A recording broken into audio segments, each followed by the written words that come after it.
Guys आज हम discuss करेंगे इमरजेंसी इंजेक्शन।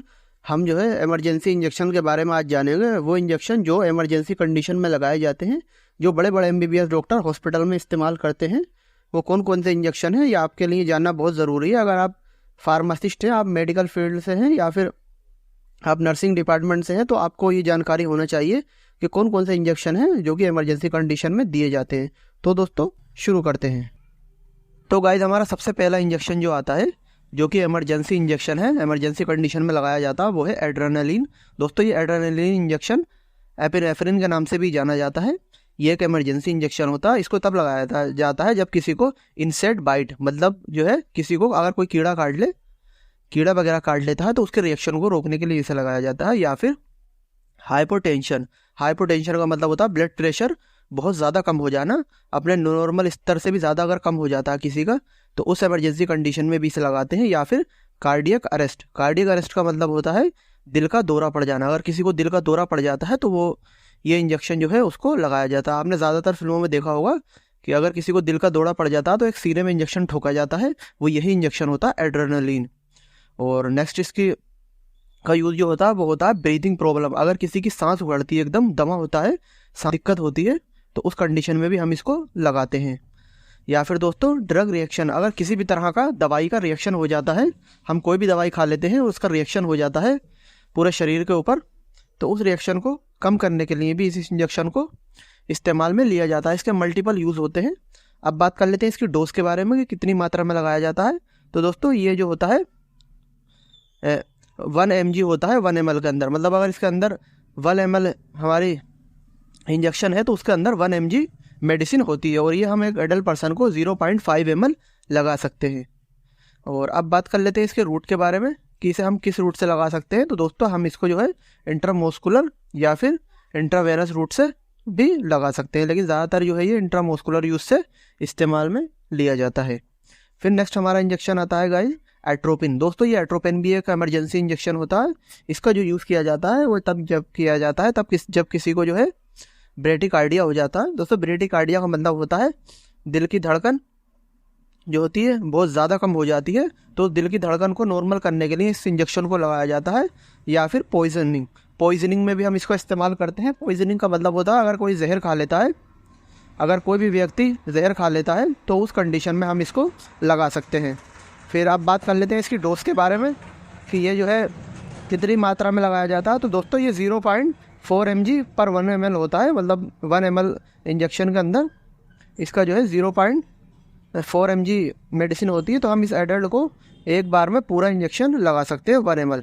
और अगर हम इसके रूट की बात करें तो इसको हम IV और IM या फिर ISC तीनों तरह से हम इसको लगा सकते हैं।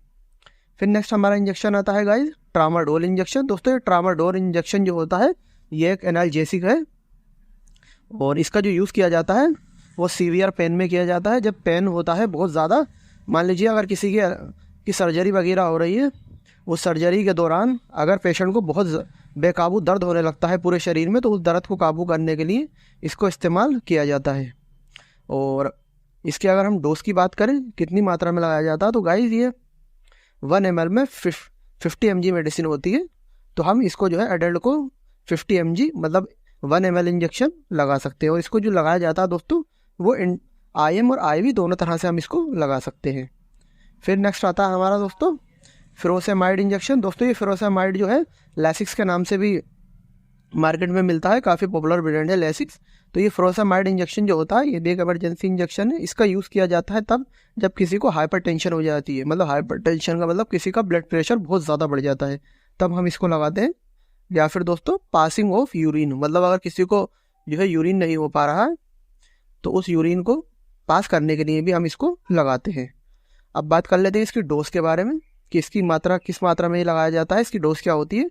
तो दोस्तों ये 20 mg पर 1 ml होता है। मतलब 1 ml के अंदर 20 mg इंजेक्शन होता है, और एडल्ट को हम 2 ml लगा सकते हैं। मतलब 40 mg हम एक बार में लगा सकते हैं। और इसका जो रूट होता है वो IM और IV दोनों तरह से हम इसको लगा सकते हैं। तो ये भी एक इमरजेंसी इंजेक्शन होता है। फिर गाइस नेक्स्ट हमारा इंजेक्शन आता है नाइट्रोग्लिसरीन। दोस्तों ये नाइट्रोग्लिसरीन इंजेक्शन जो होता है इसका काम जो होता है, इसका काम हाइपरटेंशन में होता है, जब किसी का ब्लड प्रेशर बढ़ जाता है तो उसे कम करने में इसका इस्तेमाल किया जाता है। या फिर चेस्ट पेन, मतलब अगर किसी के सीने में दर्द होता है तो उस दर्द को कम करने के लिए भी जो है इसको इस्तेमाल करते हैं।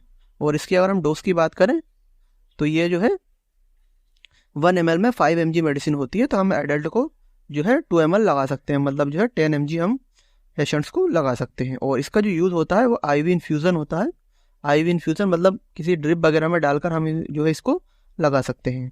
फिर नेक्स्ट हमारा इंजेक्शन आता है हाइड्रोकॉर्टिसोन। दोस्तों हाइड्रोकॉर्टिसोन जो है ये प्रीमाकोट के नाम से इसकी पॉपुलर ब्रांड आती है। तो ये हाइड्रोकॉर्टिसोन इंजेक्शन जो है इसका यूज़ जो किया जाता है वो स्किन एलर्जी में, जब दोस्तों बहुत ज़्यादा किसी को एलर्जी हो जाती है, खुजली हो जाती है, बेकाबू खुजली और दवाइयों से भी कम नहीं होती, तब इस इंजेक्शन को हम लगाते हैं।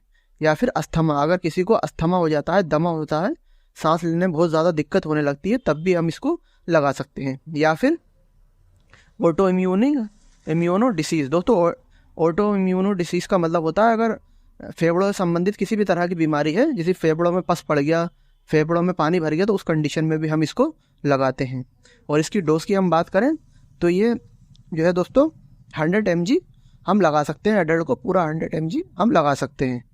और अगर हम इसकी रूट की बात करें तो हम इसे ज़्यादातर इसको जो है आईवी रूट से लगाते हैं। फिर दोस्तों हमारा नेक्स्ट इंजेक्शन आता है डायजेपाम। दोस्तों ये डायजेपाम जो है ये एक नार्कोटिक मेडिसिन है, तो ये जो है बिना डॉक्टर की प्रिस्क्रिप्शन पर नहीं मिलती। तो इसका जो यूज़ होता है दोस्तों वो तब होता है जब किसी को सीजर्स होते हैं, मतलब दौरे पड़ने लगते हैं, दौरे नहीं रुकते, तब हम इसको लगाते हैं। या फिर डिप्रेशन, अगर कोई पर्सन को डिप्रेशन हो जाती है, हाइपर डिप्रेशन, तो उस डिप्रेशन को कम करने में भी हम इसको यूज़ करते हैं। और इसकी जो डोज होती है वो 5 mg पर 1 ml होती है, मतलब 1 ml के अंदर 5 mg इसकी डोज होती है। और हम एडल्ट को जो है पूरा 1 ml लगा सकते हैं। और अगर हम इसके रूट की बात करें तो इसे हम आईवी और आईएम, मतलब इंट्रावेनस और इंट्रामोस्कुलर, दोनों तरह से हम इसको इस्तेमाल कर सकते हैं। फिर नेक्स्ट हमारा इंजेक्शन आता है डेक्सामेथासोन। दोस्तों डेक्सामेथासोन जो है ये एक एंटी एलर्जिक इंजेक्शन होता है। इसका जो यूज़ किया जाता है वो COPD, मतलब सांस से संबंधित बीमारियों में इसका इस्तेमाल किया जाता है। या फिर अस्थमा, अगर किसी को अस्थमा हो जाता है, दमा, सांस लेने में दिक्कत होती है, तब हम इसको लगा सकते हैं। या फिर एलर्जी, अगर किसी को चुल हो जाती है, खुजली हो जाती है, तो उसको दूर करने के लिए भी इसका इस्तेमाल किया जाता है। अब बात कर लेते हैं इसकी डोज के बारे में। तो दोस्तों ये 4 mg पर 1 ml होता है, मतलब 1 ml के अंदर 4 mg मेडिसिन होती है। तो हम इसको जो है पूरा एक बार में एडल्ट पर्सन को, जिसकी 18 साल से उम्र ज़्यादा है, उसको लगा सकते हैं। और इसकी जो रूट है वो IM और IV दोनों तरह से हम इसको इस्तेमाल कर सकते हैं।